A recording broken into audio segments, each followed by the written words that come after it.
All right, welcome back to LDS Gospel Conversations. I'm Richard, and I'm a member of the Church of Jesus Christ of Latter-day Saints, and I am here to help others increase their faith in Jesus Christ. So I started this channel due to a conversation that I had with a good friend of mine who was critical of the faith that I have in Jesus Christ.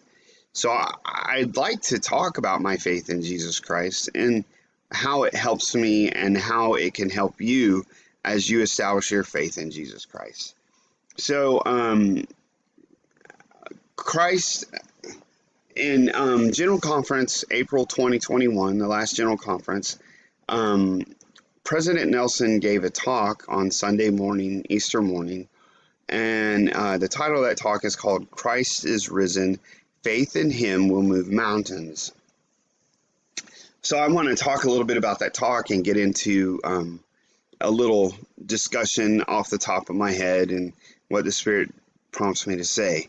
I know that there's some struggling in the church, that there's a great division. So before I get into the talk, I'm going to turn to something that President Ezra Taft Benson said in 1974.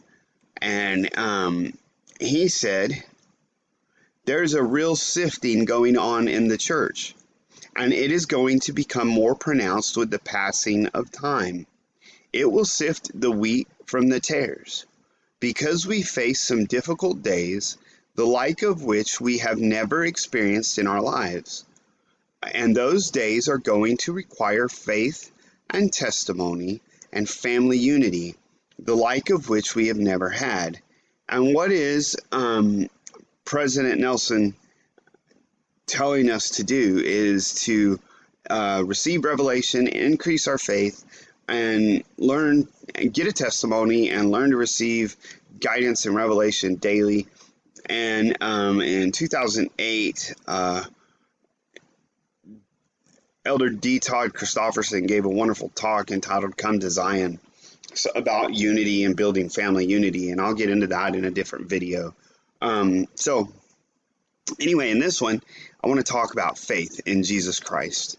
And so Christ is risen, faith in Him will move mountains. So anyway, President Nelson says your mountains may be loneliness, doubt, illness, or other personal problems. Your mountains will vary, and yet the answer to each of your challenges is to increase your faith. That takes work. Lazy learners and lax disciples will always struggle to muster even a particle of faith.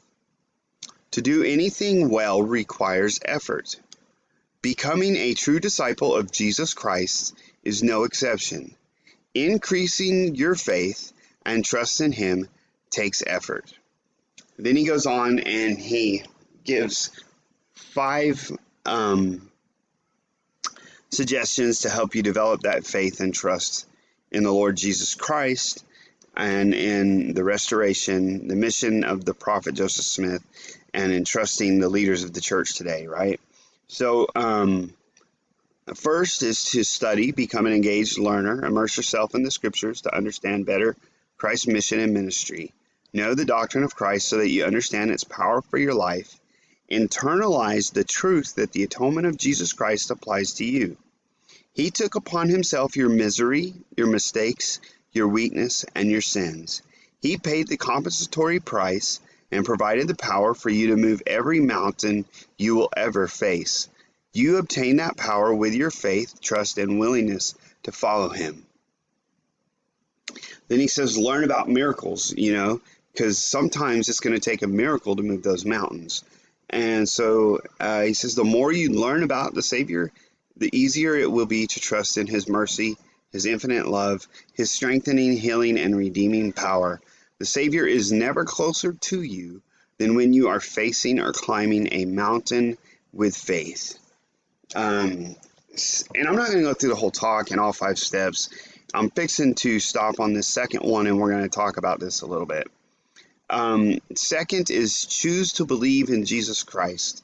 He says, if you have doubts about God the Father and His beloved Son, or the validity of the restoration or the veracity of Joseph Smith's divine calling as a prophet, choose to believe and stay faithful. Take your questions to the Lord and to other faithful sources. Study with the desire to believe rather than with the hope that you can find a flaw in the fabric of a prophet's life or a discrepancy in the scriptures. Stop increasing your doubts by rehearsing them with other doubters. Allow the Lord to lead you on your journey of spiritual discovery. And then you got third, act in faith. And fourth, partake of sacred ordinances worthily. And fifth is to ask your Heavenly Father in the name of Jesus Christ for help. So seek revelation. Faith takes work. Receiving revelation takes work. But everyone that asketh receiveth, and he that seeketh findeth, and to him that knocketh it shall be opened. God knows what will help your faith grow. Ask and then ask again. So this is a process. This is a process in which we search, and we got to do it in the scriptures, and we got to do it through revelation and through believing in Christ. He said something in here is study with the desire to believe rather than with the hope that you can find a flaw in the fabric of a prophet's life or a discrepancy in the scriptures. So first I'm going to touch on that, and then we'll talk about stop rehearsing your doubts with other doubters. So why would you study the life of a prophet expecting that prophet to be perfect? When we ourselves, none of us are perfect at this stage in life. The Savior did command us to become perfect as our Father in heaven is perfect, which happens in the next life after the resurrection and so forth. But during this life, none of us are perfect.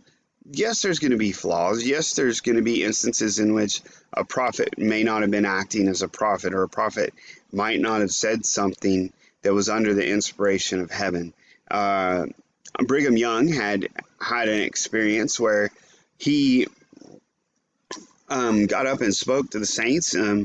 There was an army coming against them. I'm not sure if they were in Salt Lake City or what, but he said, we're going to stand and we're going to fight and we're going to push them out. And later that evening, he came back and he said, earlier that was Brigham speaking to you. The Lord has dictated that we not fight, and that so they didn't fight. And what ended up happening was the army left, and the saints were blessed and able to continue to build the temples and carry the gospel to all the world. So a prophet doesn't always speak as a prophet. In fact, the prophet Joseph Smith said a prophet is only a prophet when he's acting like a prophet or speaking as a prophet. So when he's moved upon by the gift of when he's moved upon by the power of the Holy Ghost to speak the words of the Lord, is when a prophet is speaking the words of the Lord. So quit looking for flaws in the prophets. They're there. You're going to see them. You'll eventually find them. But don't judge them for that, because you're not perfect. I'm not perfect. And I have no right to judge a prophet because he's not perfect. We all sin. We all make mistakes, and we all have opinions.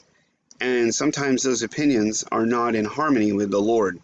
And that's why the way that doctrine is declared for the church is through the first presidency and the Quorum of the 12 coming together in unity and deciding, yes, this is doctrine, and then doctrine is taught. Okay, so stop increasing your doubts by rehearsing them with other doubters. This is very easy to do, especially if you're doing your research online. There's a lot of people on YouTube and on Facebook and Google searches about the church that are going to bring up lots of misinformation. Um, so rehearse. It says, allow the Lord to lead you on your journey of spiritual discovery. And it also says, take your questions to the Lord and to other faithful sources.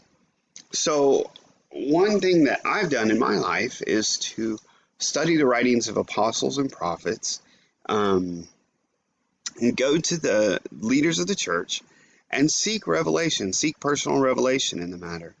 And our prophet, President Russell M. Nelson, has counseled us to grow into the principle of revelation and to do all we can to better ourselves in that. As a matter of fact, in um, the Liahona, January, I think it's January of this year, January 2021,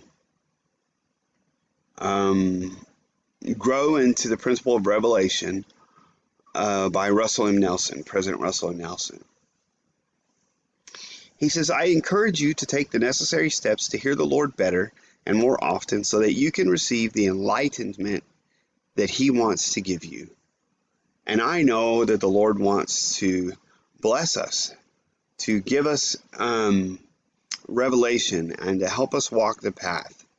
I know of discipleship. I know that